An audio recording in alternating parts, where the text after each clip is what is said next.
Ang istoryang inyong mapakikinggan ay naglalaman ng mga salita at eksena na hindi dapat marinig ng mga bata. Ang gabay ng mas nakatatanda ay kailangan.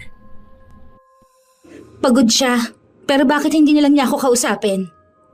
Inaalala ka niya siguro. Iniisip niya yung nararamdaman mo. Pagod ka rin. Hindi lang utak mo, pati katawan mo. Saka ayaw niya siguro maging pabigat sa'yo. Mga lalaki kasi, ayaw talaga nilang magsabi ng nararamdaman nila eh. Mahal ka niya, pero baka pagod na rin siya emotionally. Parang kailangan din nila ng pahinga. Minsan kasi, ito base lang naman to sa napansin ko. Kapag babae ka tapos nagkaroon ka na ng anak, maraming magbabago sa'yo. Sa career mo, sa pangarap mo, sa katawan mo, sa sarili mo, sa pananaw mo sa buhay. Iniisip ng lahat na laging lugi ang babae kapag nagkaroon na siya ng anak kasi hindi na siya tulad ng dati. Habang yung lalaki malaya lang, walang nagbabago sa kanila. Pero para sa akin, meron ding nagbabago sa kanila. Nagiging mas matured sila, ibig sabihin nun lumalalim din yung iniisip nila, yung responsibilidad nila, yung pressure. Kaya dapat hindi lang babae ang iniintindi, pati na rin yung lalaki. Pero hindi ko naman sinabi na hindi valid yung nararamdaman mo. Ang inaano ko, isipin mo rin kung bakit ganun ang asawa mo. Intindihin mo. Para naman din yun sa pagsasama ninyong dalawa. Sa ganung paraan, nagtatagal ang relasyon. Sa pag-unawa kahit parehas na kayong pagod. May mga taong manloloko na hindi agad nakikita. Nadadaan sa matatamis na salita at mga pag-aalaga na hindi mo pagdududahan. Pero bawat pagtatago at pagbibigay ng sakit sa iba, magdudulot ito ng malupit na hinanakit at matinding kapalit. Ano kaya ang kahahantungan ng lahat? Magiging payapa ba ang pagsasama o patuloy na magbabayad sa pagkakasalang ginawa? Sabi, wala ka pa rin bang boyfriend? Nakakagulat ka naman, te. Akala ko naman kung anong sasabihin mo. Bigla ka ba namang nanahimik dyan eh? May niisip ka na pala. Para kang sinatita kung magtanong kailan ako mag-aasawa. Wala lang, naisip ko lang. Kasi ikaw na lang ang walang asawa sa inyong magkakapatid. Wala pa akong nakikilala na maayos, te. Yung dati kong BF, wala naman yung kwenta. Puro pasarap sa buhay. Gusto ko naman makakilala ng lalaking responsable, no? Ay, may ipapakilala ko sa'yo. Sa birthday ni Bochog, invite ko siya. Mabait yun. Tropa ko yun noon. Single din siya. Kaso kaedad ko eh. Okay lang ba yun sa'yo? Mas okay nga yun, te. Mas matanda, mas matured. Kesa naman sa mas bata kaedad ko puro sinungaling. Ayan, sakto. Feeling ko magugustuhan mo rin yun. Mabait siya eh. Pogi, maalaga, tapos family-oriented din yun. Tapos engineer yun. Ay, malawatpad pala atake niyan, te. Sige, try lang. Pinapunta nga ni Pauline ang kaibigan niya noong unang kaarawan ng anak niya.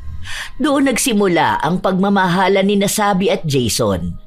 3 taon ang nakalipas ay nagpakasal sila. May sarili na rin silang bahay, pero magkatabi lang sa bahay ni Pauline.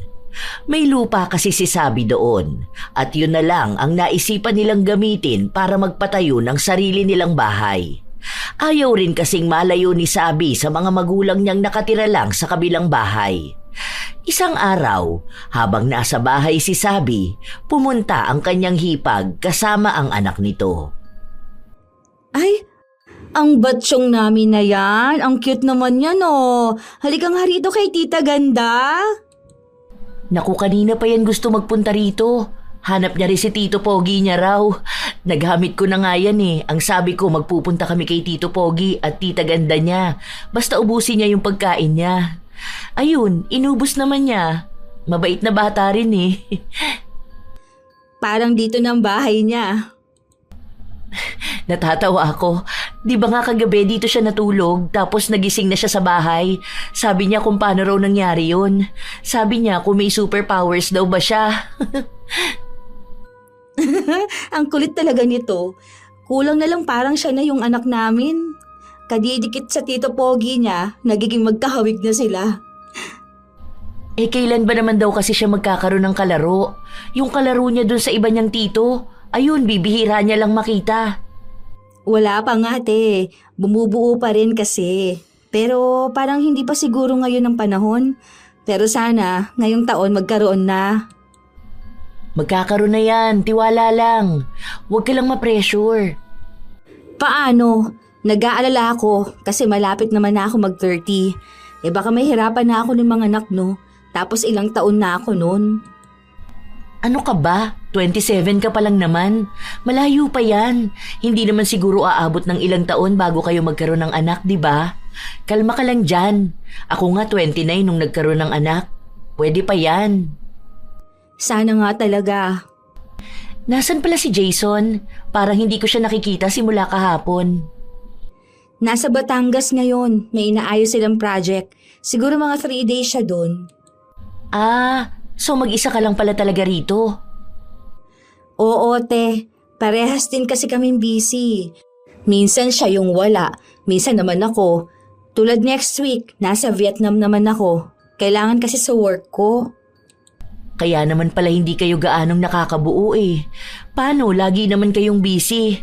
Paano kaya kung mag-leave muna kayo sa mga work nyo? Tapos mag-honeymoon ulit kayo. Yung hindi kasi kayo stressed. Tapos magpatingin ka sa OB mo para alam mo paano kayo makakabuo. Yan na nga yung sabi ko sa kanya, te. Sabi niya next month na raw pagbalik ko rin. Unahin nyo na muna yan. Naku, baka maging busy kayo lalo. Baka hindi kayo makabuo. Kaya nga noon ng kuya mo, sabi ko sa kanya kahit nga half month muna siyang mag-leave. Tapos alaga talaga ako ng OB ko. Maselan din kasi ang naging pagbubuntis ko. Isipin mo yun, 29 na kasi ako noon tapos mababa ang matres ko. Buti na lang nakabuo kami ng isa. Ewan ko kung masusundan pa ulit. Siguro pagbalik na lang ulit ng kuya mo. Matagal pa yun dun sa barko eh. Mahirap din magkaroon ng asawa na seaman, no, te? Ay oo, sinabi mo pa. Lalo na sa mga naririnig kong kapag dadaong ang barko nila, iba rin ang dadaungan nila. Sabi ko talaga sa kuya mo, wag siyang magkakamali namang babae. Naku, yari talaga siya sa akin. Hindi lang naman sa'yo, te. Yari pa yan kay Papa. Tagain talaga yan. Pero biro lang yon kasi alam ko naman na matino ang kuya mo. Hindi yun magloloko. Alam mo, sabi nila, kapag nagbuntis na raw ang babae, o kaya nagkaroon na sila ng anak ng asawa niya, nag-iiba na yung lalaki. Kasi alam mo yun, minsan wala ng yung ganun.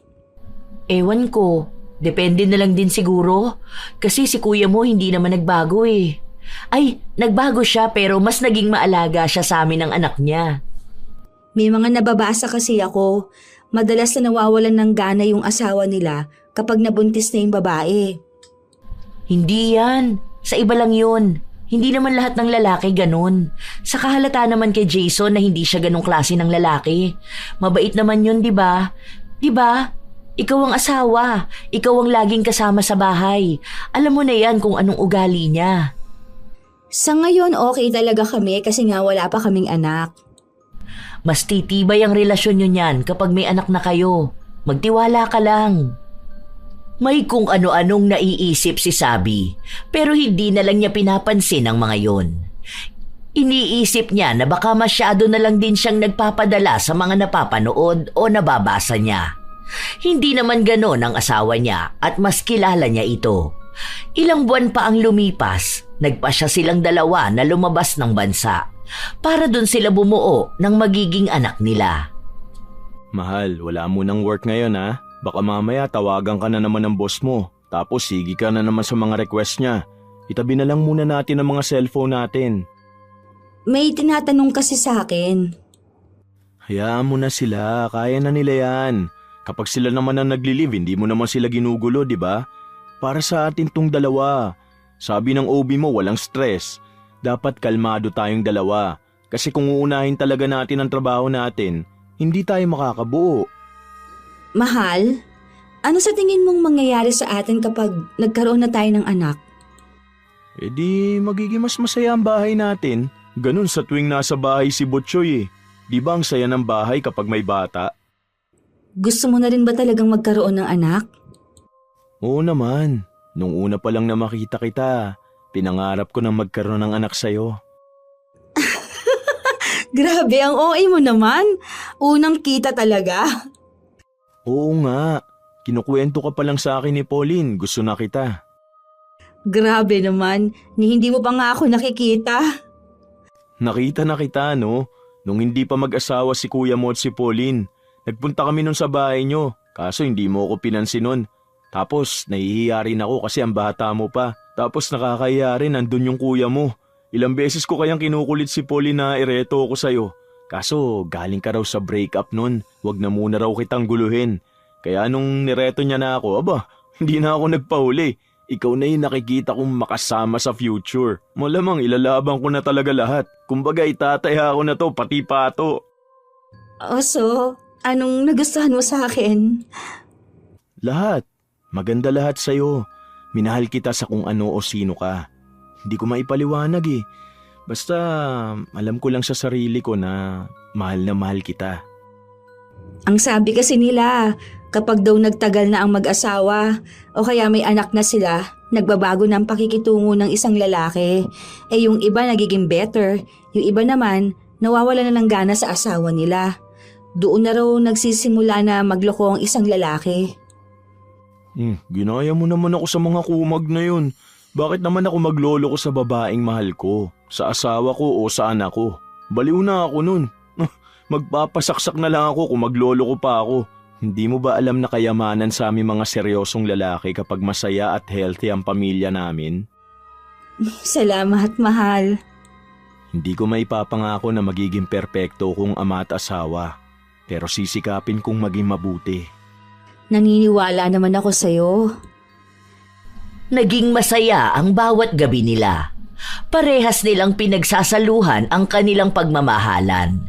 Hanggang sa lumipas ang mga araw at linggo, dumating ang magandang balita na matagal na nilang inaasam. Buntis nga ako, mahal. Grabe, ito na yun. Iba pala sa pakiramdam. Grabe, thank you, Lord. Magkakaroon na tayo ng anak. Salamat naman. Sobrang saya ko ngayon. Parang nagiging motivation ko to para mas lalong pag-igihan ang ginagawa kong trabaho. Ngayon na magkakaroon na tayo ng anak, gusto kong mas lalong ibigay ang magandang buhay sa inyo. Wag na muna natin itong ipapaalam sa kanila, ha? Tayo na lang muna. Saka na natin ito sabihin kapag mag-gender reveal na tayo. Grabe, sobrang saya ko. Baka ikaw pa makapagsabi sa kanila. Kilala kita, mahal. Nahihirapan ka magtago sa kanila lalo na kapag masaya ka. Hindi ko muna talaga sasabihin ito kahit na kanino. Promise talaga. Sinikap talaga ni Sabi na wala siyang ibang pagsasabihan na buntis siya. Masaya siya. Minsan nga ay muntikan pa siyang madulas habang kausap ang kanyang hipag. Pero naalala niya ang pangako sa kanyang asawa na hindi niya ito ipapaalam sa kahit na sino hanggat hindi pa dumarating ang tamang araw na napag-usapan nilang mag-asawa. Akala ni Sabi, ganun lang kadali ang pagbubuntis. Pero doon na siya unti-unting nakaramdam ng pagbabago sa kanyang katawan. Isang araw pa, pumunta sa bahay niya si Pauline. May dala pa itong ulam. Sobra kasi yung nailuto ko. Dalawa lang naman kami sa bahay ni Botchoy. Nagbigay na rin ako kina mama tapos naisip ko na dalhan ka na lang din dito. Salamat dito, te. Alam mo, feeling ko, parang nananaba ka. Ewan ko lang kasi parang nakalobo kasi yung pisngi mo. Dami ko kasing cravings sa itong mga nakaraan. Buntis ka, no? Hindi mo lang sinasabi sa amin? Ha? Bakit? Halata ba? Sabi ko na pansin ko yan nung nakaraan pa. Tapos parang lagi kang inaantok. Nung nasa bahay tayo ni na mama, wala kang ibang ginawa kundi kumain. Tapos maya-maya aawayin mo na asawa mo. Alam ko na yan. Huwag mo na lang munang sasabihin kina mama, ha? Kasi ang balak sana namin sa gender reveal na. Mukhang halata naman pala masyado.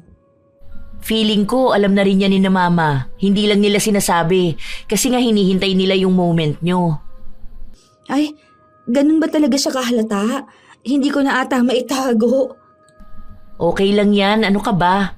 Kayo naman yan eh. Kung gusto nyong i-announce na agad, edi okay lang. Kung sa gender reveal pa, okay lang din naman. Hindi rin naman natin to ipagkakalat. Ang hirap pala talaga maging buntis, ano? Hindi lang yan. May mga emotional changes din sa'yo niyan. Magbabago yung katawan mo, pati yung mood mo. Kaya dapat talaga handa ang asawa mo sa ganyan. Noong nakaraan nga ang arte ko. Ewan ko kung dala ba to ng pagbubuntis ko. Paano? Bigla na lang akong umiyak nung hindi niya ako nabilhan ng itlog na pula. Kaya ayun, madaling araw naghahagilap pa siya. Pumunta pa siya kina mama niya para lang manghingi ng itlog na pula. Nung ibinigay na niya sa akin, hindi ko naman nakinain. Hawak ko lang yun hanggang sa makatulog ako. Ang weird nga. Okay lang yan. Normal lang yan. May ganun ka rin bang moment? Oo naman. Dati nga nag-aaway kami ng kuya mo kasi pinapahanap ko siya ng bilo-bilo 2:00 ng madaling araw. Galit na galit ako sa kanya nun kasi wala raw siyang mahanap. Tapos nagluto na lang siya. Ang ending, sinuka ko rin naman nung kinain ko. Ang weird pala ng mga buntis, ano? Kakaiba? Hindi mo mapigilan. Parang kapag naiisip mo, parang nag-iinarte lang pero kapag ayan na mismo, hindi mo talaga maano eh. Basta ang gulo-gulo. Minsan pa bigla na lang akong umiiyak. Eh paano pala yan? May work ka pa ba? Meron pa naman, pero ngayon kasi twice a week na lang pasok namin. Hinihintay kong mag-work from home ako, pero baka ipa-request ko na lang din yun. Ngayon pa lang yan kasi sa mga susunod niyan, mas malala pa. Naku po, dapat pala talagang hindi mananawa si Jason na intindihin ako. Nakakaloka. Okay lang yan, sanay naman yan. Alam na niya yung gagawin sa ganyan. Sanay? Bakit naman siya masasanay? First baby namin to. Sanay na yan kasi may mga ate siya, di ba? Malamang napagdaanan niya na rin yan. Sa bagay. Kasi yung ate niya sa kanila tumira nung buntis eh. Sige na, magpahinga ka na pala. Congrats ha, masaya ako para sa inyong dalawa. Totoo nga ang sinabi ni Pauline dahil habang tumatagal, lalong nagiging kakaiba ang pakiramdam ni Sabi. Minsan pa, hindi lang siya ang apektado, maging ang kanyang asawa. Isang gabi, magkasama silang dalawa, nanunood sila ng mga cute na aso nang bigla na lang umiyak si Sabi. Oh, bakit ka umiiyak? Anong meron? Ang cute kaya ng mga aso. May naalala ka ba? Bakit ang cute nila? Hindi ko rin alam. Basta naiiyak na lang ako. Nakakagulat ka naman. Halika nga rito. Hug mo na lang ako. Ayaw mo na ba sa akin? Ha? Anong pinagsasasabi mo? Siyempre naman, love na love pa rin kita. Kung love mo ko, bakit hindi ka umiiyak sa aso? Ha? Iiyak din ba dapat ako? Hindi mo na ako mahal. Ayaw mo na sa akin. Doon ka na. Oo na, sige na, ito na, iiyak na rin ako. Nakakaiyak naman yan. Bakit ba ang cute-cute na mga aso? Hindi naman ganyan umiyak. Wala kang luha eh. Umiyak ka. Ginawa na lang ni Jason ang lahat para may mailabas na luha ang mga mata niya. Matapos nun, bigla na lang ding nakatulog ang kanyang asawa. Kinabukasan naman, galit na galit si Sabi. Naguguluhan na ako. Bakit nagagalit ka naman ngayon? Huwag ka sabing titingin sa akin, di ba? Nabubwisit ako sa'yo eh. Ano na naman bang ginawa ko? Natulog lang naman ako eh. Bakit ka ba kasi natulog ng nakapikit ha? Alam mo, naiinis na ako sa'yo. Hindi ko na alam kung ano bang trip mo sa buhay. Minsan bigla kang iiyak, tapos bigla kang magagalit sa akin. Pero kapag umalis naman ako, tatawag ka at iiyak ka na mismo ko. Hindi ko na alam kung anong gagawin ko eh. Nakakapikong ka na. Oh, kita mo, iiyak ka na naman. Bakit mo kasi ako sinisigawan? May trabaho pa ako. Bahala ka na dyan sa buhay mo. Ang gulo mo. Ilang araw na hindi nagpakita sa kanya si Jason. Panay siya tawag sa asawa dahil gusto na niya itong makita. Pero sinabi lang sa kanya na may proyekto ito sa kabilang bayan, kaya isang linggo siyang mawawala. Doon na nagsimula na manlamig ang relasyon nila. Habang lumilipas ang ilang mga linggo at buwan, lumalaki na rin ang tiyan ni Sabi. Paminsan-minsan na lang siyang inaatake ng kung ano sa emosyon niya. Pero nagagawa na niya yung pigilan. Dahil sa pagbubuntis niya, nawawala-wala na ang asawa niya. Hindi na ito katulad noon. Hanggang sa nanganak siya, parang wala lang si Jason. Nagpapakita ito pero hindi niya ramdam ang emosyon. Mahal, pasuyo naman ako. Pakuha naman ako ng inumin. Hindi ako makagalaw kasi baka magising si baby. Kaya mo na yan. Alam mo naman nakahiga na ako eh. Aabotin mo lang naman kasi mas malapit ka. Wag na, matutulog na ako. Itulog mo na lang din yan. Ganon sila madalas. Malaki ang naging pagbabago kay Jason simula nung nagkaroon sila ng anak. Hindi nito napanindigan ang ipinangako niya. Kahit na naroon siya, madalas na pakiramdam ni Sabi ay mag-isa lang siya. Dahil yun din naman ang unang beses niyang naging ina, pakiramdam niya ay hindi niya kakayanin. Hindi na niya alam kung paano pa siya magpapatuloy sa buhay niya. May kasama na ring awa sa kanilang anak. Isang araw, bumisita si Pauline sa kanyang hipag. Nagdala pa ito ng pagkain niya. Puyat na puyat ka. Halika nga, tulungan na kita mag-alaga dyan sa anak mo. Ako na lang ang magpapatulog. Ikaw, magpahinga ka na. Ang lalim ng mga mata mo. Ganito ba talaga maging inate? Hindi ko pala to kaya. Ang hirap. Mahirap lang yan ngayon kasi maliit pa ang anak nyo. Nag-a-adjust din ang katawan at emosyon mo. Mahirap pero masaya maging ina. Hayaan mo, tutulungan ka naman namin. Mag-chat ka naman kasi sa amin kung kailangan mo ng tulong. Andyan lang sina mama oh. Galing nga dito si mama. Kaso nahihiya naman ako sa kanila. May asawa na ako tapos sa kanila pa rin ba ako aasa? Maiintindihan ka naman nila, ano ka ba? Alam ni mama yan kung gaano kahirap maging first time mom. Naranasan na rin niya yun. Ang hirap, te. Huwag mo na lang to sasabihin sa iba ha. Kasi feeling ko iba na sa akin si Jason. Anong iba? Bakit? Nagtatalo ba kayo palagi? Kasi alam mo yung parang andyan siya pero wala siya. Yung magkatabi kaming natutulog pero wala siyang pakialam sa akin. Tapos kapag umiiyak ako, ni hindi man lang niya ako pinapatahan. Feeling ko talaga hindi na niya ako mahal eh. Ito na siguro yung sinasabi nilang malaking pagbabago sa isang lalaki at sa isang babae kapag nagkaroon na ng anak. Kasi hindi lang sa asawa pati sa sarili nagkakaproblema. Baka hindi na niya ako mahal dahil nga sa may anak na kami. O dahil ba sa katawan ko, sa itsura ko, o dahil hindi ko na naibibigay yung kailangan niya. Ay, ewan ko te, ang gulo, ang hirap. Baka naman kasi pagod din siya. Alam mo, dapat iintindihin din natin ang mga asawa natin. Malamang nape-pressure din siya bilang lalaki. Malamang siya ang bubuhay ng pamilya niyo Sa kanya manggagaling yung kung anong mangyayari sa future niyo. Hindi na lang kasi ikaw yung iintindihin niya May bata na. May pangangailangan na kayong dalawa. Kaya nape-pressure siya sa kung anong gagawin niya.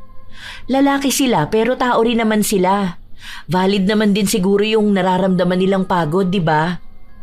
Pagod siya. Pero bakit hindi lang niya ako kausapin?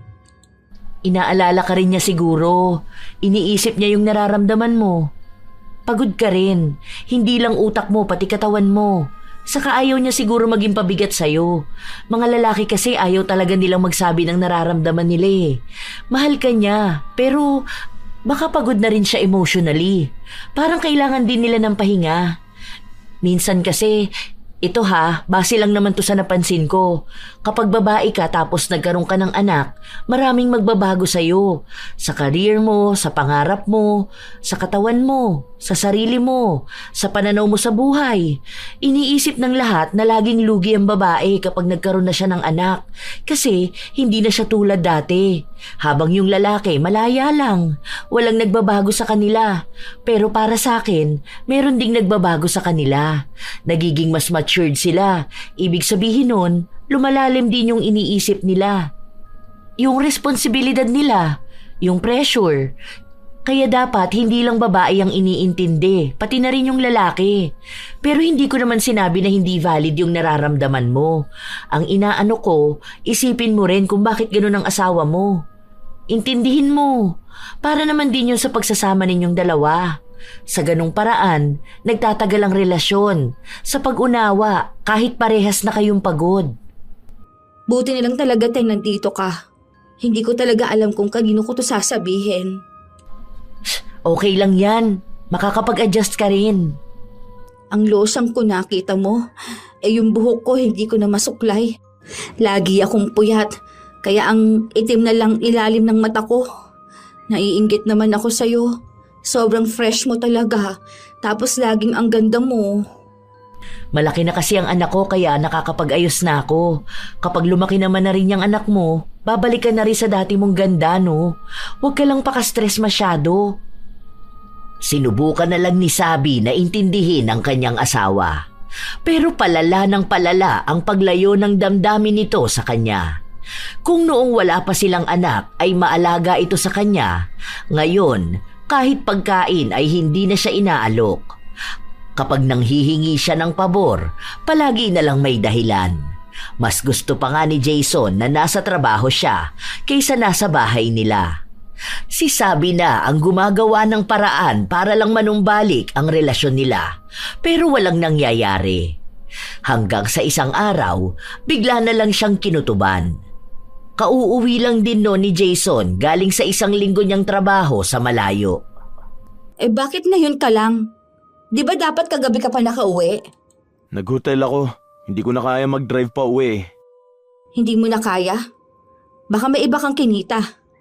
Bahala ka dyan. Huwag mo akong kausapin kung puro ka na lang ganyan. Paniwalaan mo na lang kung anong gusto mong paniwalaan. So, paniniwalaan ko na lang na may babae ka? Oo, di ba yun din naman ang gusto mo? Bakit ba ganyan ka makitungo sa akin? Alam mo naman kasi napagod ako, tapos sisimula mo ako ng ganito. Mabuti sana kung inaayos mo man lang yung pagtatanong sa akin, pero pinagdudahan mo na agad ako. Anong gusto mong mangyari niyan?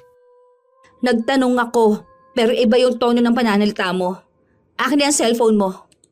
Bakit ba? Ano bang problema mo? Bakit mo ako pinagtataasan ng boses? Dahil nakakapikong ka na. Utang na loob pagod ako sa trabaho ko. Kaya wag mo naman akong paghinalaan. Nagtatrabaho ko para sa pamilya natin tapos ganito ka sa akin. Nakakasawa ka na. Nakakasawa na ako? Anong gusto mo? Maghiwalay na tayo? O sige, kung yan naman pala ang gusto mo Sige, lumayas ka rito. Lumayas ka sa pamamahay ko. Talagang lalayas ako. Nakakasawa yung pag-uugali mo. Buwisit! Walang pagdadalawang isip na umalis si Jason. Sobrang sakit noon para kay Sabi, pero hinayaan na muna niya ang asawa. Akala niya ay babalik din si Jason ng gabing yun, pero hindi. Kahit na tumawag sa kanya ay wala. Talagang hindi nagparamdam sa kahit na anong paraan. Walang ibang ginawa si Sabi kundi ang umiyak. Ang sakit ng dibdib niya. Hindi niya alam kung siya ba ang may mali na pinalayas niya ang asawa. Hanggang sa halos 2 linggo nang hindi nagpaparamdam sa kanya si Jason. Isang araw, humingi siya ng tulong sa ina na hanapan siya ng yaya ng anak niya. Babalik na kasi siya sa trabaho. Gusto niyang magpatuloy na lang sa buhay. Iniisip niyang baka nga hindi na sila magkakabalikang mag-asawa. May mga payo siyang nakuha sa kanyang mga magulang na makakatulong sa relasyon nila. Pero hindi na siya umaasa pang magiging maayos silang mag-asawa. Bilang ina, iintindihin na lang ni Sabi ang kanyang anak. Pwede naman na rin siyang makabalik sa trabaho kahit na 5 buwan pa lang ang nakalilipas simula nung nanganak siya. Pinayagan naman siya sa trabaho, lalo pa 3 araw lang naman sa 1 linggo ang pasok niya. Hindi kasi siya naaprubahan na magtrabaho sa bahay dahil nakuha na ng kasama niya ang posisyon para doon. 1 linggo na simula nung bumalik siya sa trabaho, saka lang ulit nagpakita sa kanya ang asawa. Anong ginagawa mo rito sa bahay? Sorry na. Ayusin na natin tong relasyon natin. Ilang buwan kang walang paramdam, tapos uuwi ka at sasabihin mong sorry? Sorry lang? Ano bang gusto mo? Bibilan na lang kita ng pagkain. Yung paborito mong pagkain. Nagpapatawa ka ba? Tingin mo ba hindi ko yan kayang bilhin? Lahat ng kailangan ko at kailangan ng anak ko, mabibili ko. Intindihin mo naman ako. Napagod ako. Na-pressure ako. Yun ang paraan mo para magpahinga. Yung takbuhan ng responsibilidad mo. Ikaw lang yung pagod. Sino ba yung walang tulog palagi? Sino ba sa atin yung hirap na hirap ang katawan? Pero nakita mo ba akong nagreklamo? Bigla na lang ba akong nawala? Tapos babalik ako dahil nakapagpahinga na ako sa malayo? Bigla kang nawala. Ni hindi ko nga alam kung buhay ka pa. Kung sinong kasama mo. Kung may bago ka na bang pamilya. Intindihin mo naman sana ako. Pangako, babawi ako sa inyo ng anak natin. Wala akong pakialam sa'yo. Noong mga sumunod na araw, umuuwi na si Jason sa bahay nila. Nagyayaya ito sa asawa pero hindi pinagbibigyan ni Sabi. Hindi na rin naman niya alam kung mahal niya pa ba ang asawa, pero parang nagsasama na lang sila sa iisang bahay dahil lang sa kasal sila at may anak sila. Pero hindi na nag-aaksaya ng oras si Jason na suyuin siya. Wala na siyang maramdaman kundi panlalamig na lang. Hanggang sa isang gabi, umuwi si Jason na maraming marka sa kanyang leeg. Ang saya siguro ninyo ng babae mo. Masyado nang gigil sa'yo oh. Ang dami niya no? Anong madami? Yang chikinini sa leeg mo. Chikinini? Hindi to chikinini. Malamok kanina sa site. Ang laki naman pala ng lamok na yon. Sinipsip na lahat sa'yo.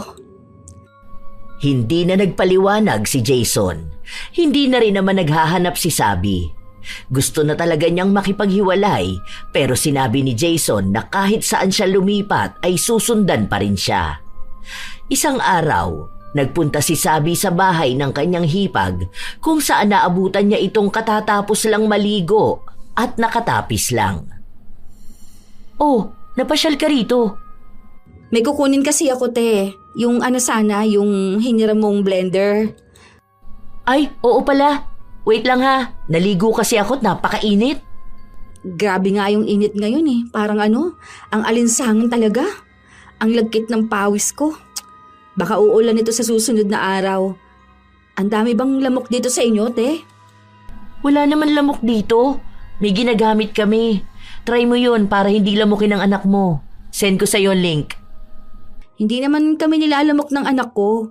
Ang nilalamok yung asawa ko. Ang dami niyang kagat ng lamok eh. Parang lamukin kayong dalawa. Kasi ganyan din mga kagat ng lamok niya eh. Yung nasa leeg mo ba? Ito ba? Sa park ko to nakuha. Nung nakaraan sinumpong ako ng allergy ko kaya pinagkakamot ko. Kaya naman pala. Yung blender te, kunin ko na. Kasi kapag akin talaga gusto ko sa akin lang mismo eh. Kaya nga sabi ko kay kuya, ibigay niya mga kailangan mo. Para hindi ka mangapit bahay at manghiram ng pag-aari ng iba.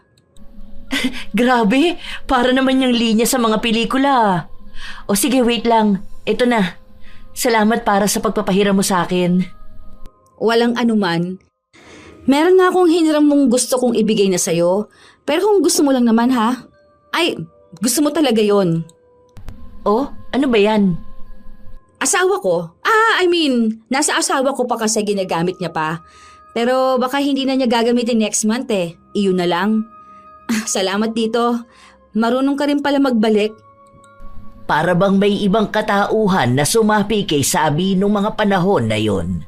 Hindi niya alam kung bakit bigla na lang siyang nagkaroon ng pagdududa kay Pauline at sa asawa niya.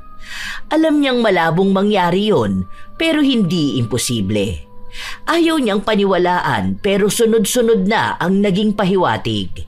Kapag aalis si Jason, aalis din si Pauline. Minsan, pinapaiwan ni Pauline ang anak niya sa biyenan niya. Tapos si Jason naman may bigla ang proyekto. Yung mga bagay na hindi binibigyan ng pansin ni Sabi noon, unti-unti na niyang napagdudugtong at napagtatahi-tahi. Iniisip niya kung kailan yon nagsimula. Hindi siya matatahimik hanggat hindi niya nalalaman. Noong minsang tulog si Jason, kinuha niya ang cellphone nito. Sinubukan niya ang iba't ibang password pero hindi gumana. Hindi birthday ko. Hindi rin sa kanya o sa anak namin. Hindi naman anniversary namin.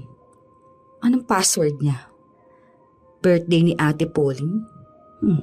Hindi rin. Paano kung birthday ni Batchoy? Teka, bakit birthday ni Batchoy ang password niya? Bakit hindi ang sa anak namin? Nanginginig na ang kamay ni Sabi habang tinitingnan ang cellphone ng asawa. Sa totoo lang, sa haba ng pagsasama nila o kahit nakasal na sila, hindi siya nakikialam ng cellphone. Ang sabi niya kasi, kahit na mag-asawa na sila, dapat ay may parte pa rin silang matatawag na privacy. Pero mukhang naging sobrang luwag niya sa asawa niya, kaya nagawa siyang lokohin ito. Nanghina ang tuhod niya sa mga nakita niya. Nakatago sa isang folder ang mga lumang litrato ni Pauline at Jason. Pati na rin ang mga video noong buntis si Pauline at hinahalikan ni Jason ang tiyan nito. Tinatawag niyang anak ang nasa sinapupunan ni Pauline. Hindi na niya kailangan pang magtanong. Doon pa lang ay alam na ni Sabi ang lahat. Hindi na niya kayang makita pa ang mga susunod. Napatunayan na niyang matagal nang may relasyon ang dalawa. At baka kaya siya nireto kay Jason para mas mapalapit sila sa isa't isa nang walang pagdududa na kabit ni Pauline si Jason. Simula noong nakita ni Sabi ang ebidensya, hindi na niya matingnan ng maayos ang dalawa. Nandidiri na siya. May mga kopya siya pero ayaw niyang isiwalat agad. Gusto niyang magdusa muna ang dalawa bago lumabas ang katotohanan. Sa susunod na 3 buwan pa naman ay uuwi na ang kuya ni Sabi. Doon niya ibubuko ang dalawa. Isang araw pa, habang nasa bahay lang ang mag-asawa, hiniram muna ng nanay ni Sabi ang anak niya. Kaya silang mag-asawa lang talaga ang naiwan. Mahal, gusto mo bang magbakasyon tayo? Marami akong ginagawa. May tinatapos akong project. Hayaan mo na lang muna yan. Gusto ko kasi makasama ka ulit eh. Yung tayo lang dalawa. Yung masaya. Hindi yung panay na lang tayo away. Sige na. Hindi mo ba nakikita may ginagawa ako? Bakit ba akong kinukulit mo? May regla ba yung babae mo kaya hindi ka makaisa? Ano bang pinagsasasabi mo? Wala akong ibang babae. Okay, sabi mo eh. Alam mo, kung takot ka sa sarili mong multo, wag mo naman sana ako idamay. Kasal tayo. May sinumpaan tayo. Ibang sumpa yung gusto kong sabihin. Ayusin natin to. Gusto kong bumalik tayo sa dati. Sorry na, babawi naman ako. Bawian ka na lang sana ng buhay. 2 kayo ng babae mo. O sige, 3 na kayo. 3? Oo, para happy family kayo, di ba? Anong happy family yung pinagsasabi mo? Ha? Hindi kita maintindihan. Hindi ka naman siguro mangmang ano? Alam mo, yan ang isa sa problema sa'yo eh. May mga sinasabi ka kahit na hindi ko naman maintindihan. Hindi mo pinapaliwanag na maayos. Problema ba kung sabihin mo sa akin kung ano nangyayari? Ikaw nga, hindi ka umaamin sa akin, di ba? Tapos ako, gusto mong sabihin sa'yo kung anong problema? Wala akong aaminin dahil wala akong ginagawang masama. Wala ba? Tinarantado niyo kami ng kuya ko. Huwag ka na magkaila sa aking hayop ka. Pinaako ninyo pa sa kuya ko yung anak ninyo? O bakit? Para saan? Para lang maiahon yung putang inang babae na yun sa hirap? Ha? Hindi ko alam kung anong sinasabi mo. Huwag mo kami sinisiraan. Talaga ba? O bakit namumutla ka na ngayon? Takot ka na mahuli? Nakakahiya nga naman yun kasi, hindi ba? Utang na loob. Huwag kang mag-imbento ng mga kasinungalingan na ganyan. Alam mong hindi ako nag-iimbento. Tanga ka lang talaga. Parehas kayo. Sayang, hindi ko agad pinakinggan yung kutob ko. Okay na yun. Ang magandang dulot mo lang naman sa buhay ko ay yung anak ko. Hayaan mo. Magsasama-sama na rin kayo sa impyerno. Kahit alam na ni Sabi, hindi pa rin inaamin ng asawa niya ang totoo. Alam na rin ni Pauline, pero nagpapanggap pa rin ito na para bang wala siyang malaking kasalanang nagawa. Galit na galit si Sabi. Hindi lang dahil niloko siya ng asawa niya, kundi pinaglaruan pa silang magkapatid. Kaya sa galit niya, hindi na naman niya napigilan ang sarili na kumprontahin ang hipag. Wala akong ginagawang masama. Ganyan talaga yung sinasabi ng mga malalande, ano? Wala raw silang kasalanan, pero nagpapakababoy sila. Sige, mag-enjoy ka muna sa buhay na ganito. Kasi, pagdating ni Kuya, babalik ka sa basurahan. Gusto mo, isama mo na rin yung asawa ko eh.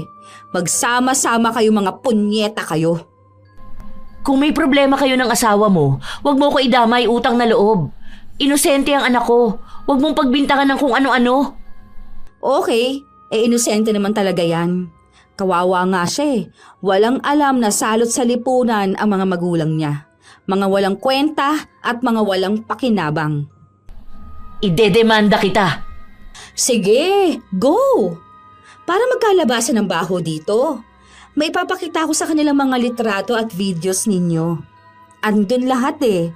Kaya naman pala push na push ka pa sa akin na jowain si Jason. Yun naman pala, kabit mo siya. Tapos, gusto mong mapalapit sa kanya? Kapal? Grabe? Hindi mo lang kinabahan ano? Ay, mukha naman ding mas bet niya ako kapag sa kama. Lagi niya bang naiuungol yung pangalan ko kapag kayong dalawa? Sabi niya kasi sa akin, ako raw yung pinakamasarap eh. Mas mahal naman niya ako. Kita mo, aamin ka rin naman pala. Huwag ka mag-alala. Hindi kita sasabunutan o sasampalin. Ayoko ngang nadidikit yung kamay ko sa mga baboy ninyong katawan. Ew! At least, ngayon alam ko na. May record din ako ng pag-amin mo. Ready na natin to ha, sa pagdating ni Kuya. Akala mo ba natatakot ako? Kahit maghiwalay kami ng kuya mo, wala akong pakialam. Matagal na rin naman ako nagtitiis sa kanya, no? Si Jason naman talaga dapat ang mahal ko. Makulit lang siya. Ang tanga mo rin naman kasi. Dalawa kayo ng kuya mo, ang tanga. Isipin mo yun, nagpadala ka sa paglalandi ni Jason. Hindi ko naman tinanggi na naging tanga ako sa part na yon. Pero at least, di ba, hindi naman ako katulad mong maruming babae. Hindi pa nga sure si Jason kung siya lang ang kabit mo. Naalala ko nga noon, nakikipag-meet ka sa matanda. Baka totoo yung balita na 500 pesos lang makakasex ka na. Yuck! 500 pesos lang talaga? As in? Pambili ko lang nga ng kape yun. Kadiri ka. Tinatarantado mo ba ako? Hindi ako nakikipag-sex kung kani-kanino. Diyan ako hindi naniniwala. Baka nga kahit yung ketongin dyan sa kanto nakipag-sex ka na Paano? Kating-kati ka palagi. Hindi ako ganong klase ng babae. Weh, hindi halata ha? Kaya palang baho mo. Siguro ang baho na rin yung baba mo. Hindi na yan nahuhugasan kasi bira na agad kung kani-kanino. Yak! Yee! Sa'yo na si Jason ha? Para kayong dalawa magkahawaan. Bagay naman kayo. Paniniwalaan ko bang hindi ka ganong klase ng babae? Kabit ka nga ng asawa ko. Ew! Yeah! Kawawa naman si Batchoy. Ang bait na bata pa naman. Tapos paglaki niya, malalaman niya gaano kalandi yung mga magulang niya. Hay!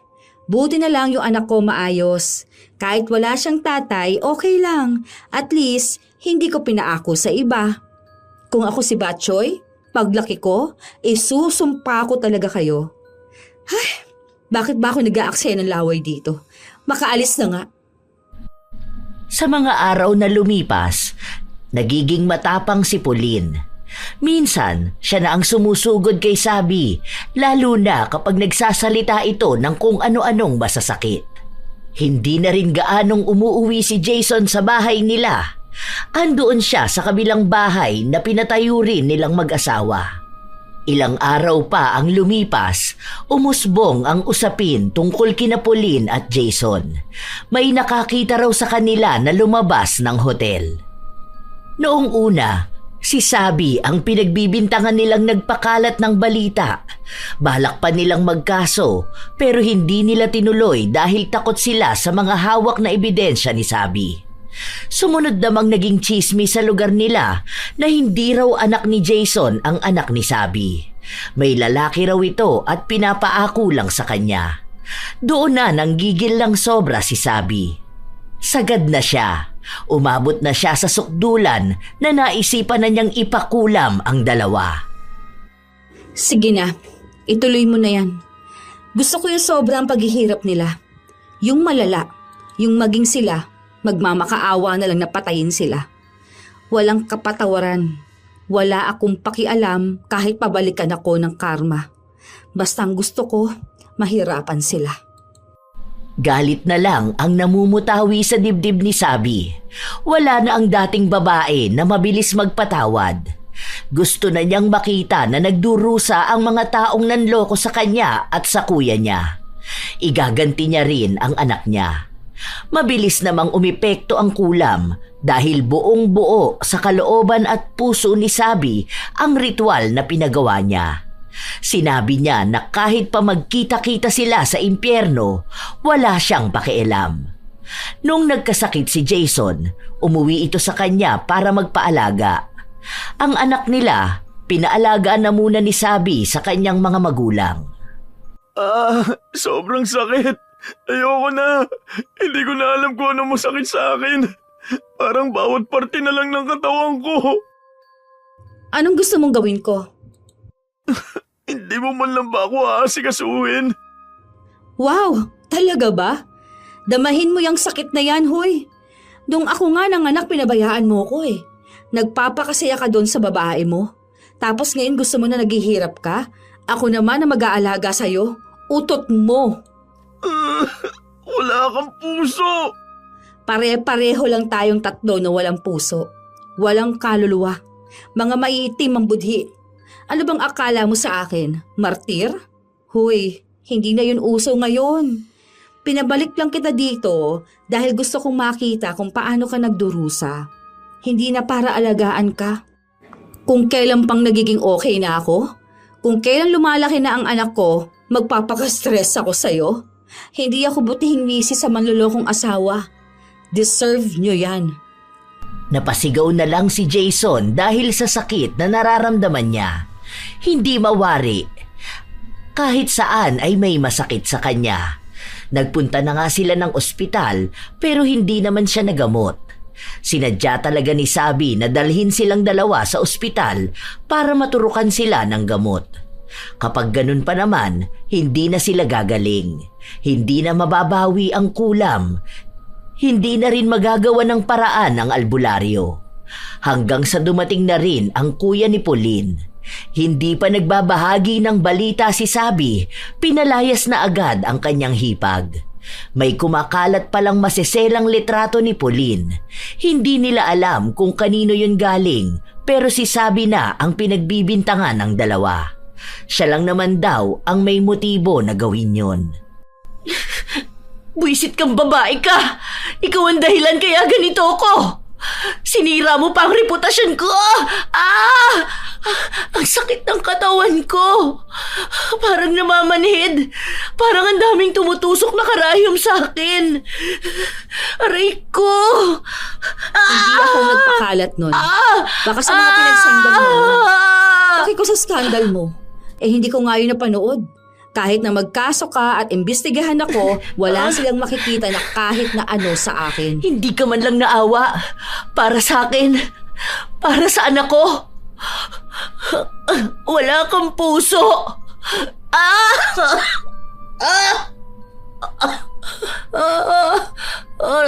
Sobrang sakit. Ayoko na. Parehas kayo sa ni Jason, ha? Iisa lang ata utak ninyo. Parehas na bulok. Ay, ang saya naman makita na hirap kayo. What if magkasama na lang kayo sa iisang bahay, ano? Tapos ganito na lang. Magsama na lang kayo na para mag-asawa. May isa pa kaming bahay doon. Doon na lang kayo. Di ba? Parehas kayong gumawa sa sakit. Ay, buti na lang hindi pa alam ni Kuya na hindi niya anak si Botchoy. Ano kaya ang mangyayari sa bata, no? Ay, teka lang. Mabait naman si Botchoy. Pwede naman niya ipaampon niya yon. May kamag-anak kami sa malayo na walang anak eh. Ganun na lang. Total, hindi mo rin naman maaalagaan yung bata. Animal ka! Huwag ang anak! Huwag ang anak ko! Hoy, hindi ko pinakikialaman ng anak mo. Dinadala ko nga siya sa maayos eh. Mabait yung kamag-anak namin ngayon kasi malamang kapag nalaman ni Kuya na hindi niya anak yung tinuring niyang anak, naku magagalit yun. Saan dadalhin si Botchoy? Sa ampunan? O, paano kung hindi maayos yung aampun sa kanya? Tulad nung mga napapanood ko? O kaya, ano ba? Ibabalik sa inyong dalawa ni Jason? Ay shoota. Paano niyo naman maalagaan yung bata? Kung sarili nga ninyo, hindi niyo maalagaan. May mga sakit kayo, oh. May malasakit ako sa bata. Sa inyo lang talaga wala. Patuloy na inaasar ni Sabi ang hipag. Naaawa naman talaga siya sa bata pero hindi niya rin naman yon aalagaan at lalo naman ang kuya niya. Walang matirhan si Pauline dahil wala naman siyang mga magulang. Hindi niya alam kung sino ang tumulong dito pero ramdam niyang ang asawa niya. Kahit kasi may sakit ito ay may komunikasyon pa rin silang dalawa. Mapera si Jason kaya wala lang sa kanya kung gagastos siya para kay Pauline. Bilang kabit niya naman ito, gagawin niya talaga ang lahat para maging ligtas ito. Isang beses pa, noong nasa bahay si Sabi, nagpunta doon ang kuya niya. Oh, Kuya, pupunta pa lang naman sana ako sa bahay niyo. Kaso naunahan mo ko. Inasikaso ko lang kasi tong si Jason, pero paalis na rin sana ako. Hindi nagsalita ang kanyang kuya. Agad na sinuntok nito si Jason. Walang ginawa si Sabi dahil wala naman siyang pakialam kung nasasaktan ang asawa niya. Sa totoo lang, masaya pa nga siya. Ginulpi talaga si Jason. Ang daming dugo ng mukha niya. May mga pasa din siya.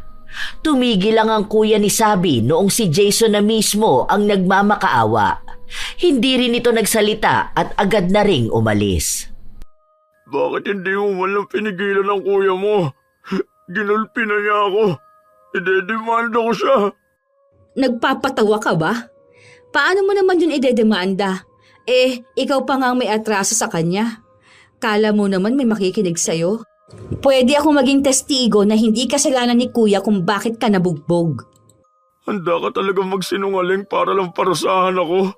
Hindi pa ba sapat tong sakit na nararamdaman ko, ha? Hindi pa yan sapat. Hindi pa ako nasisiyahan eh. Gusto ko yun talagang naghihirap ka na. Kung sa tingin mo hindi ako masaya na nakikita kang ganito, tingin mo ba patitirahin pa kita sa bahay ko? Bahay ko rin naman to. Ang sakit na naman ng katawan ko. Hindi mo man lang ba ako gagamutin? Ginamot naman ni Sabi ang sugat ng asawa. Pero halata naman na wala siyang pakialam dahil basta na lang niya binuhusan ng alkohol ang mga sugat ni Jason. Hindi ba pwedeng dandahanin mo naman? Ang sabi mo gamutin ko lang, hindi ba? Wag mong diinan. Ang sabi ko sa'yo gamutin mo. Pero hindi naman yung... Taga-aray ko. Mas lalong diniinan ni Sabi ang pagpunas ng bulak sa sugat ni Jason. Ilang araw pa ang lumipas, iniinda ni Jason ang mga sugat niya kasabay na rin ang pag-inda niya ng sakit na di niya mawari. Isang araw pa, nagpunta si Sabi sa bahay ng kanyang kuya. Nakita niyang naroon si Pauline, pero mukhang hindi na maayos ang samahan nilang dalawa. Nung kinausap ni Sabi ang kanyang kuya, sinabi nito na kinuha niya si Pauline dahil nalaman niyang balak nitong sumama kay Jason. Pinapahiwalay na rin siya sa kanyang asawa na naging kabit ni Pauline. Huwag ka mag-alala, kuya. Hindi ko naman namahalan mo kung na yun eh. Hayaan mo, kuya. May ginawa naman ako sa kanila. Itong ganti ko para to sa atin. Dahil kahit na anong mangyari, apektado tayong dalawa. Kaya galit ako sa kanila. Hindi ako papayag na matatahimik lang sila at magiging masaya. Ipinaliwanag ni Sabi ang ginawa niyang pagpapakulam sa dalawa. Alam na raw niyang niloloko lang sila ng mga asawa nila, kaya siya na lang ang gumanti. Huwag na lang daw itong ipaalam sa iba. Kaya lang siya nakikisama kay Jason dahil gusto niyang makita kung paano ito magdurusa. Kaya daw damahin na lang din ng kanyang kuya ang sakit na nakikita niya galing kay Pauline. Noong araw din na yon, nakausap ni Sabi si Pauline, pero masama pa rin talaga ang ugali ng kanyang hipag. Alam mo, hindi ko rin alam kung ano mang nakita ni kuya sa'yo.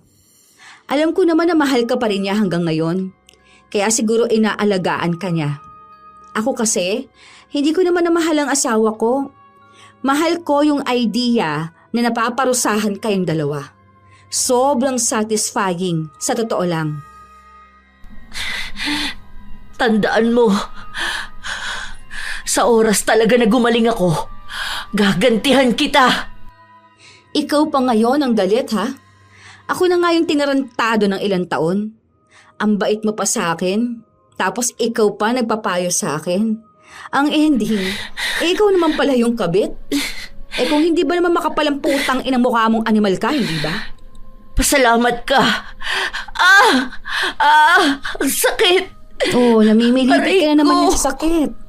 Alam mo, ikaw na nga ang dapat na magpasalamat. Isipin mo yun, kahit na alam ko na kung anong ginawa ninyo, hindi ko pa rin kayo pinapatay. Hindi ko alam kung ano bang nakita ni Jason sa'yo. Wala ka namang binatbat sa akin.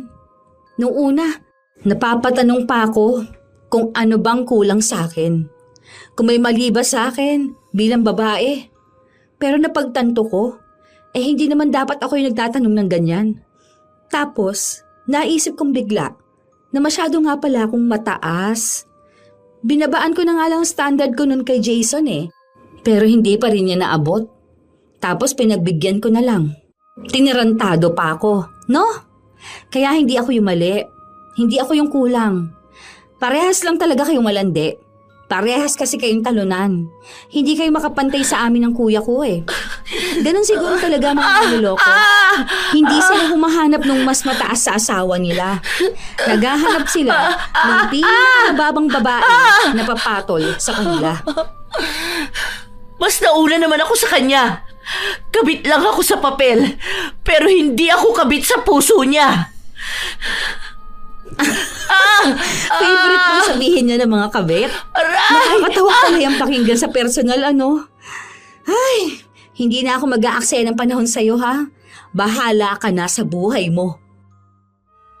Noong umuwi si Sabi, naabutan niya ang asawa niyang namimilipit sa sakit. Wala yung nagbabantay sa kanya.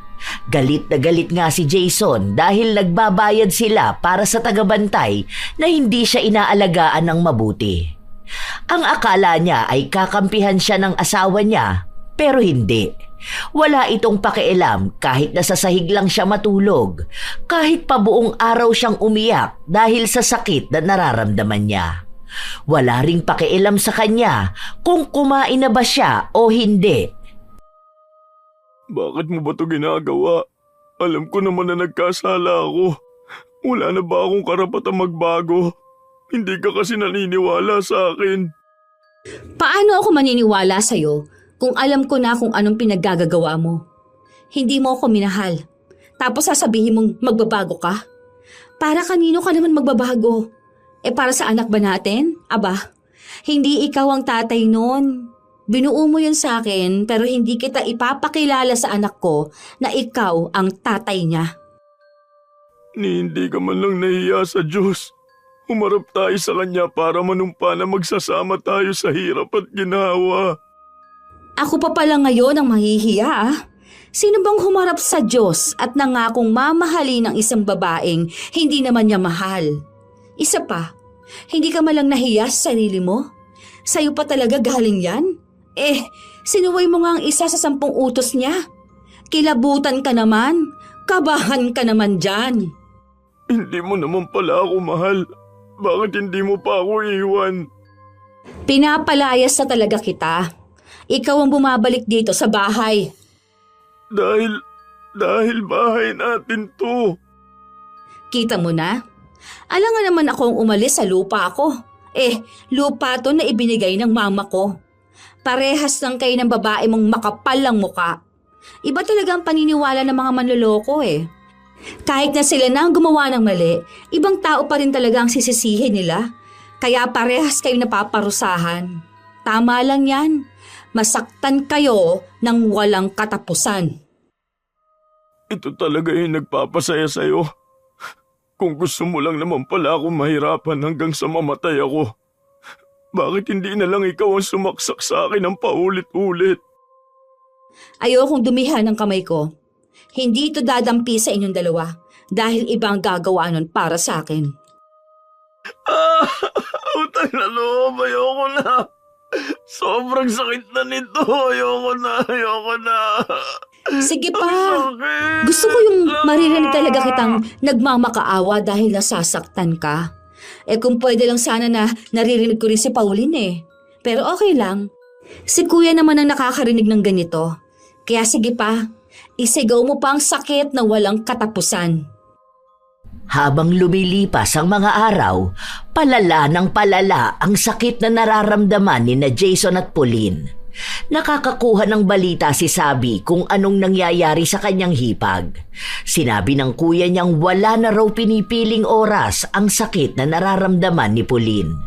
Mataas nga raw ang lagnat nito dahil hindi niya kinaya ang sakit kagabi. Wala itong tulog, walang kain. Talagang purong pagdurusa lang.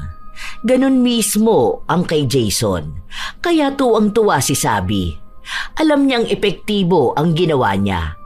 Nabibigyan ng gaan ang kanyang dibdib kapag nakakaganti siya. May nagsabi pa nga sa kanya na patawarin na lang niya ang asawa niya pero sinabi niyang hindi niya yon magagawa. May mga kasalanan na napapatawad pero may mga kasalanan na mahirap patawarin.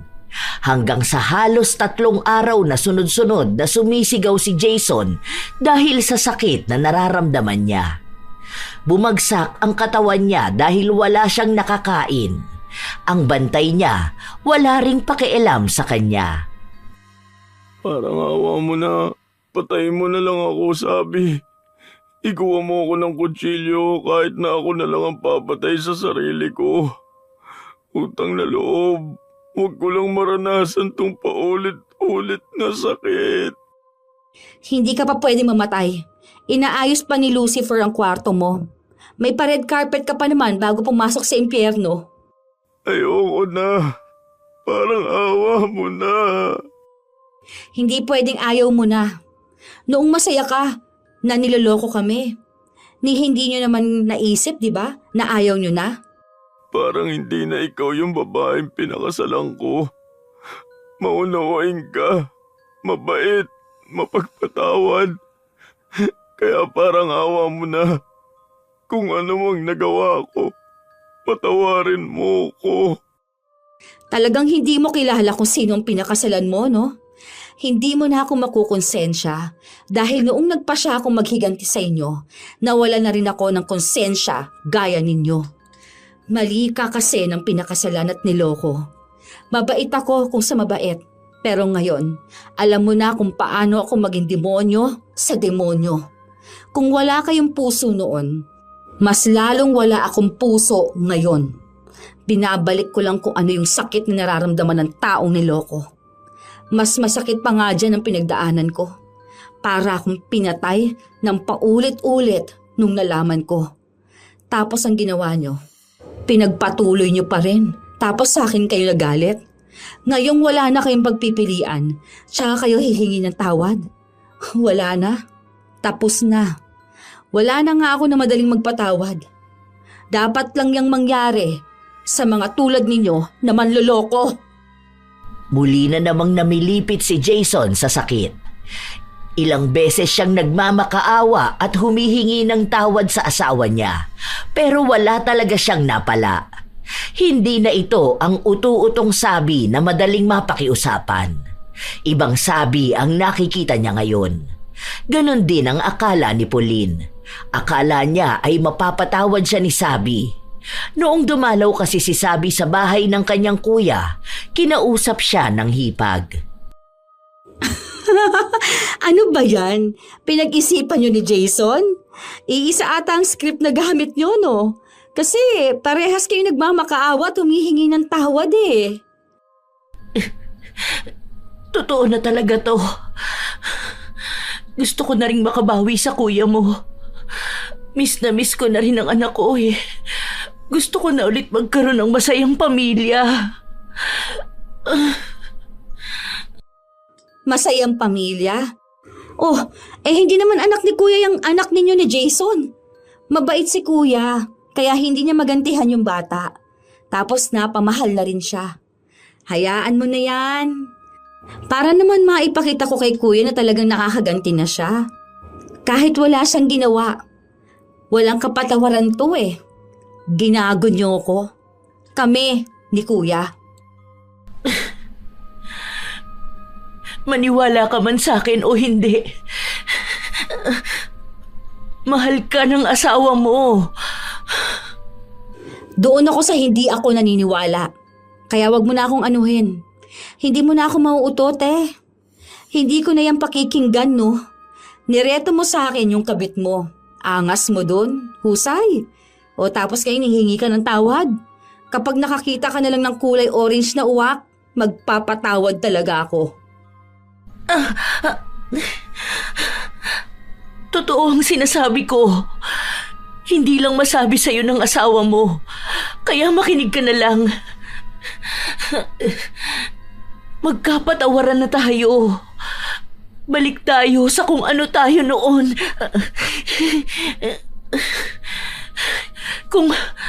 Kung anong buhay meron tayo. Masaya lang. Sinira nyo yun. Tapos ngayon gusto nyong ibalik? Kahit anong pang-uuto mo, wala na. Hindi ako makikinig sa'yo. Wala akong ibang pinakikinggan kundi ang sarili ko lang. Huwag mong sirain ang sarili mo para sa amin. Uy, grabe naman yang mang-gaslight ha. Talagang sanay na sanay, no? Parang awa mo na. Patawad.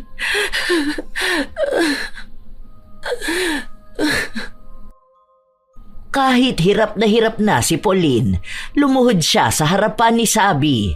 Halos handa na rin itong halikan siya sa paa, basta hilingin lang ito ni Sabi. Iniisip niya na yon ang paraan para magpatawad ang hipag, para lang maging malaya na rin sila sa sakit na nararamdaman nila.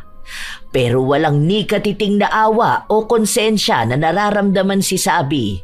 Dahil sa tuwing titingnan siya sa mata ni Pauline, wala siyang nakikitang sinseridad. Sa halip, para bang minamaliit pa ang galit niya at inaakala na ganun lang siya kadaling magpatawad at mauto. Ang nag-iisang tao na pumasok sa utak ni Sabi na naaawa siya ay ang anak niyang nadamay sa kalokohan ng dalawa. Kaya mas lalo siyang nanggagalaiti sa galit. Kaya lang kayo humihingi ng tawa dahil wala na kayong pagpipilian. Kilala ko na ang karakas ninyo eh. Walang masamang tao na nakikita ang mali niya.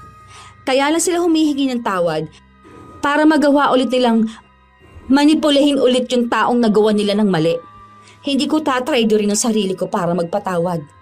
Kung ang ibang tao kaya magpatawad, pues ako hindi. Magdusa kayong dalawa. At gusto ko na makita yon. Tinalikuran ni Sabi ang hipag na nakaluhod pa rin. Buo ang paninindigan niya sa mga sinabi niya dahil hindi siya nagpapaapekto sa kahit na sino.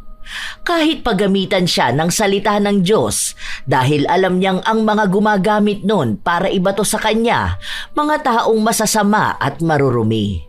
Kaya wala silang karapatan na konsensyahin at pilitin siyang magpatawad, lalo na kung ayaw niya naman talaga.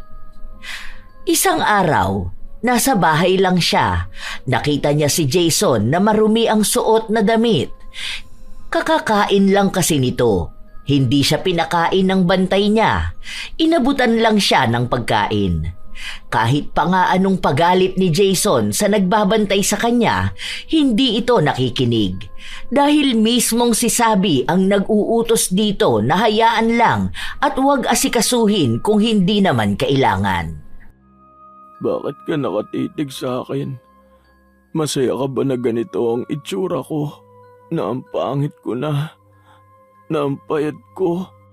Tapos sobrang nahihirapan ako. Bakit ka humihingi ng tawad sa akin tapos ganyan ka pa rin makipag-usap? Anong dahilan? Para saan kung magpapatawad ako, ha? Alam kong kinukulam mo kami. Nanghingi ako ng tulong sa tiyahin ko. Gumagawa na sila ng paraan para mabalikan ka ng kulam. Makakarma ka rin naman. Sana nagpatawad ka na lang, di ba? Sabi ko na nga ba, hindi totoo yung paghingi ninyo ng tawad sa akin eh. Buti na lang matalino ako. Hindi ko ginagamit ang emosyon ko kapag nagdedesisyon ako. Magpakasaya ka na ngayon.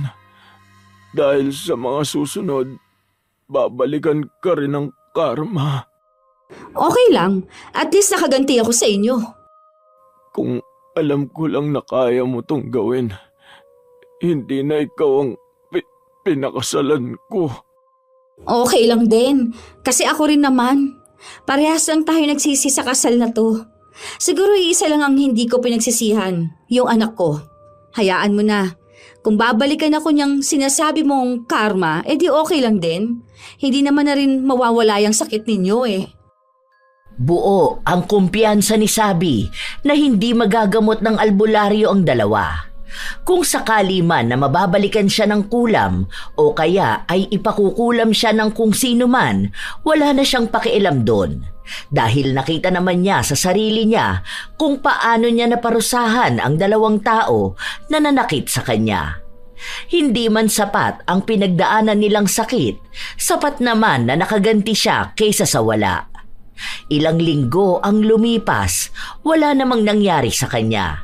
Sa halip ay mas lumalala pa ang naging kalagayan ni Pauline at Jason. Umabot na sa punto na hindi na sila nakakakilos dahil sa sakit. Hirap silang huminga. Ang akala ko ba akong makakarma? Parang nadoble pa yata yung nangyari sa inyo. Sa halip na sa akin, sa inyo pa napunta. Parang kahit ata yung naghahatol ng karma, alam sino sa atin ang dapat na managot. Kahit na alam kong may kasalanan din ako sa paglapit sa mangkukulam. Hanggang kailan mo ba gustong makita na ganito kami? Hanggang kailan? Ha? Hanggang sa huling hininga nating lahat. Kung ako man o kayong mauna, kahit na alin doon, gusto kong hanggang sa huli, nahihirapan kayo. Wala na akong ibang hinihiling kundi yun. Magiging masaya ako kapag nalaman kung wala kayong magiging taka sa paghihiganti ko. Ganyan talaga? Ilang beses na kaming humingi ng tawad. Hindi mo magawang magpatawad. Paulit-ulit na lang tayo. Sinabi ko na sa inyong hindi ako magpapatawad ng mga taong hindi naman totoo sa mga sinasabi nila. Itaga mo yan sa bato. Ilang beses kayong humingi ng tawad sa akin, pero ramdam kong hindi yun totoo. Hindi ako tanga at hindi ako manhid. Hindi niyo ba talaga ramdam kung gaano ako kagalit na galit sa inyo, ha? Hindi pa ba halata para paniwalain ang sarili ninyo na madadala ninyo ako sa paningin ninyo sorry? Kahit na para na lang sa anak natin. Sige na, ipapangako na namin at titigil na kami.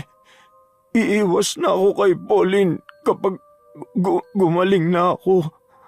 Hindi na ako magloloko. Mamahalin na kita ng totoo.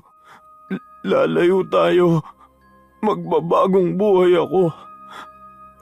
Ipapakita ko sa'yo na totoo na to. Wala akong nakikitang sinseridad. Alam mo kung ano na lang ang gagawin ko? Kami na lang ng anak kong lalayo at ipaaalam ko sa kanyang patay na ang tatay niya. Kailan ko lang din napagtanto na hindi ka naman talaga namin kailangan. Iiwan mo ko ng ganito. Kung iiwan mo lang din naman pala ako, bakit hindi mo pa ako hayaan na maging maayos? Yung hindi ganito na hirap ako. Paano ko naman bubuhayin ang sarili ko niyan? Hindi ko na kasalanan yun. Bahala ka na sa buhay mo. Basta aalis kami. Ibebenta ko na rin tong lupa ko. Babayaran kita para sa parte mo sa bahay. Pero yun na lang yun. Wala ka nang maririnig na kahit na ano mula sa akin. Huwag namang ganitong klase ng parusa. Kahit naiwan mo na lang ako, huwag mo naman akong pahirapan. Hindi. Gusto ko yung ganyang parusa eh. Para makita mo kung ano yung mali mo. Para magsisi ka habang buhay. Yung palagi mong sisisihin ng sarili mo sa anumang pinagdaraanan mo. Yung mapapasabi ka na kung mauulit lang ang panahon, hindi mo na gagawin yung kaparehas na kasalanang nagawa mo ngayon. Hindi kita patatawarin kahit na mamatay ako. Ganito nakatigas ang puso ko. Dahil alam ko namang hindi ka malulungkot kapag nawala ako at ang anak ko. Kapag gumaling ka, magiging malaya ka lang. Guguluhin mo lang ang buhay ng ibang tao. Kaya tama na yan, para sagad sa kaluluwa ang parusa. Ilang beses pang nagmakaawa si Jason pero hindi na siya pinakinggan pa ni Sabi. Buo na ang loob niyang iiwan ng asawa at titira sila ng anak niya sa ibang lugar kung saan hindi sila madaling makikita ni Jason, maging kahit pa sinong kamag-anak nito. Umalis nga si Abby, kasunod naman nun ang pagbebenta ng bahay nila. Malaking pera ang ibinigay niya kay Jason pero hindi naman makakilo si Jason kaya wala ring halaga ang pera. Tumira ito sa lansangan ayon sa mga nagbalita kay Sabi. May kamag-anak naman daw na kumuha kay Jason pero nung naubos na ang pera niya ay pinabayaan na lang din siya nito. Patuloy pa rin ang sakit na nararamdaman niya. Hindi na siya gumaling pa. Si Pauline naman, kasama pa rin ng kuya ni Sabi dahil mahal talaga ito ng kuya niya. Pero hindi na rin ito gumaling sa sakit niya. Hinihintay na lang ni Sabi na manawa ang kuya niya para iwan niya si Pauline. Dahil kung ano dapat ang nangyayari kay Jason, yun din ang mangyayari sa kabit nito.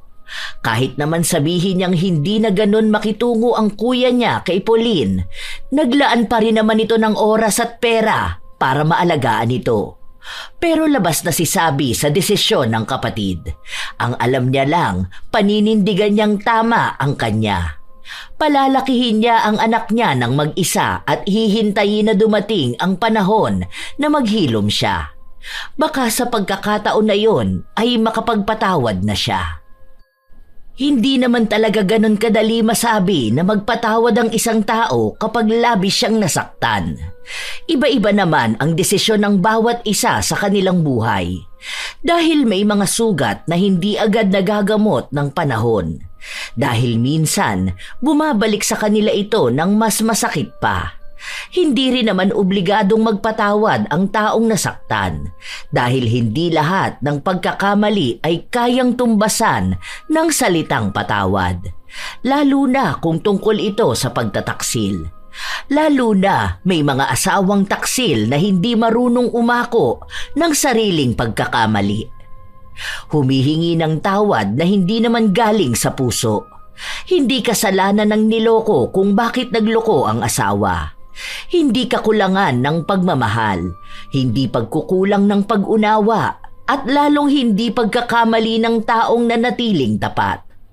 Ang pagtataksil ay desisyon, hindi aksidente, hindi tukso, hindi pagkukulang ng iba. At kung may mga taong pinipiling manatili, may mga taong pinipiling umalis. Walang tama o mali sa pagpili ng sarili matapos ang paulit-ulit na panlilinlang. Dahil ang kasal ay hindi kontratang pumapayag sa pambabastos at ang pagmamahal ay hindi dahilan para tanggapin ang paulit-ulit na sakit. Tandaan na ang taong marunong magmahal ng tapat ay walang obligasyong magtiis sa taong piniling magloko. Tunay naman mga apo na mahirap talagang magpatawad kapag usaping pagluloko at maraming gusto talagang maghiganti. Kayo ba mga apo? Ano ba sa palagay ninyo? Tama ba ang naging desisyon ni Sabi na huwag magpatawad at gumanti sa mga taong nanakit sa kanya? Kung kayo ang nasa sitwasyon niya, anong mas pipiliin ninyo? Magpatawad sa ngalan ng kasal at anak o magpakalayo-layo para magsimula ng bagong buhay? Ikomento nyo na yan upang aming mabasa. Naway may aral na naging hatid ang ating bagong kwento. Ito ang inyong Lola Telang at maraming salamat sa pakikinig nyo mga apo. Yo mga apo, yo mga apo, yo mga apo, yo mga apo, yo mga apo, yo mga apo, yo mga apo, yo mga apo.